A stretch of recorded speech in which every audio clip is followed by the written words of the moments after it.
Last time చేసిన egg puff వీడియోలో చాలా మంది కామెంట్ చేశారు, మీరు ఏ పిండి యూస్ చేశారు, అంత ప్రాసెస్ ఒక వీడియోలోనే చెప్పొచ్చు కదా అని. అందుకే ఈ వీడియో చేస్తున్నాను. ముందైతే ఆయిల్లో జీలకర్ర, పచ్చిమిర్చి, కరివేపాకు, ఉల్లిపాయలు బాగా ఫ్రై చేసుకున్న తర్వాత అల్లం వెల్లుల్లి పేస్ట్, పసుపు, ఉప్పు, కారం, ధనియాల పొడి, గరం మసాలా వేసుకొని బాగా ఫ్రై చేసుకొని ఫైనల్గా కొత్తిమీర వేసి దించుకోవాలి. పఫ్ షీట్స్ కోసం పప్పు, మైదా పిండి, తగినంత ఉప్పు, 1 టేబుల్ స్పూన్ బటర్ వేసి తగినంత వాటర్తో బాగా మిక్స్ చేసుకొని చపాతీలాగా చేసుకోవాలి.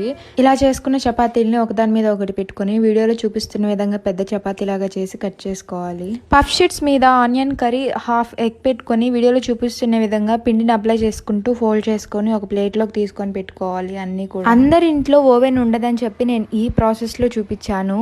దానికి చాలా కామెంట్స్ చేస్తున్నారు. కొంతమందికి బేక్ చేసుకునే టైంలో మాడిపోవడం, సరిగా ఉడకకపోవడం జరుగుతాయని ఫ్రై చేసుకోవడం చూపిస్తున్నాను. ఇలా ఫోల్డ్ చేసుకున్న ఎగ్ పఫ్స్ ని వేడివేడి నూనెలో ఫ్రై చేసుకుంటే ఈజీగా ఎగ్ పఫ్ అయితే రెడీ అయిపోతుంది.